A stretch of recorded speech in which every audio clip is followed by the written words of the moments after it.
بسم اللہ والحمد للہ وحدہ والصلاة والسلام علی من لا نبی بعدہ محمد صلی اللہ علیہ وعلی آلہ وسلم واصحابہ وازواجہ وذریتہ اجمعین۔ ایک بہن کی طرف سے سوال آیا کہ سننے میں آتا ہے کہ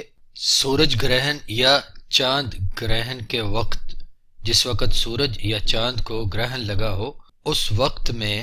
پریگننٹ وومن حاملہ عورت کو بہت احتیاط کرنی چاہیے۔ کھلے صحن میں باہر نہیں نکلنا چاہیے اور چاقو چھری وغیرہ استعمال نہیں کرنا چاہیے، اور نہ ہی کوئی چیز کوٹنی چاہیے، اور اس طرح کی کچھ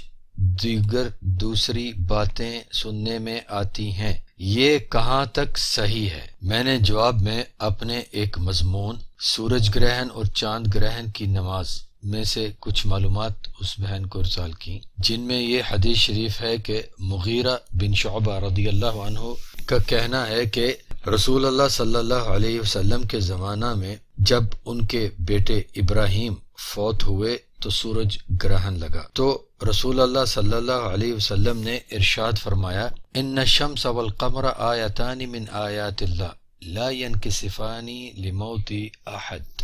ولا لحیاتہ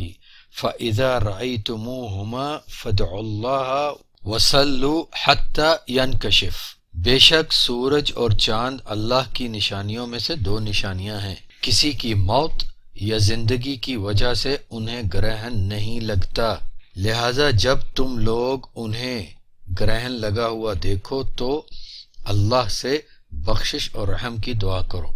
اور نماز پڑھو حتیٰ کہ گرہن ختم ہو جائے۔ یہ حدیث شریف صحیح مسلم کتاب الکسوف کے باب نمبر 5 میں ہے، اور اس حدیث شریف میں ہمیں کچھ مسائل کے بارے میں پتہ چلتا ہے اور کچھ دیگر تعلیمات ملتی ہیں، اور وہ یہ ہیں کہ سورج گرہن اور چاند گرہن دونوں ہی اللہ تبارک و تعالی کی نشانیوں میں سے ہیں، اور دوسرا یہ کہ سورج اور چاند کو گرہن کی حالت میں لا کر اللہ عز و جل اپنے بندوں کو اپنی قدرت اور قوت کا خوف دلاتا ہے، اور تیسرا یہ کہ سورج اور چاند کو کسی کی موت، کسی کی پیدائش یا کسی کی زندگی کی وجہ سے گرہن نہیں لگتا، خواہ وہ کوئی بھی شخصیت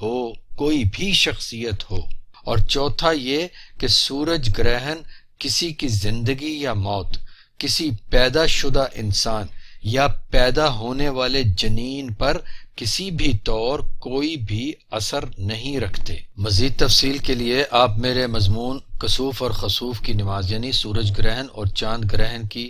نماز کا مطالعہ فرمائیے، اور اس کے ساتھ ایک دوسرا مضمون ہے جس کا عنوان ہے ستارے سیارے اور ان کی چال، اس کا بھی مطالعہ فرمائیے۔ انشاءاللہ یہ حقیقت بہت اچھے طریقے سے واضح ہو جائے گی کہ ستاروں، سیاروں، برجوں وغیرہ کی حقیقت کیا ہے اور ان کا انسان کی زندگی پر کیا اثر ہوتا ہے یا نہیں ہوتا۔ اللہ سبحانہ و تعالی ہم سب کو وہ کچھ جاننے، ماننے اور اپنانے اور اس پر عمل پیرا رہنے کی توفیق عطا فرمائے جو اس کو مقبول ہے، اور وہ کچھ جس پر وہ راضی ہوتا ہے، اور ہم اس کے سامنے اس حال میں حاضر ہوں کہ وہ ہم پر راضی ہو۔ والسلام علیکم ورحمۃ اللہ وبرکاتہ۔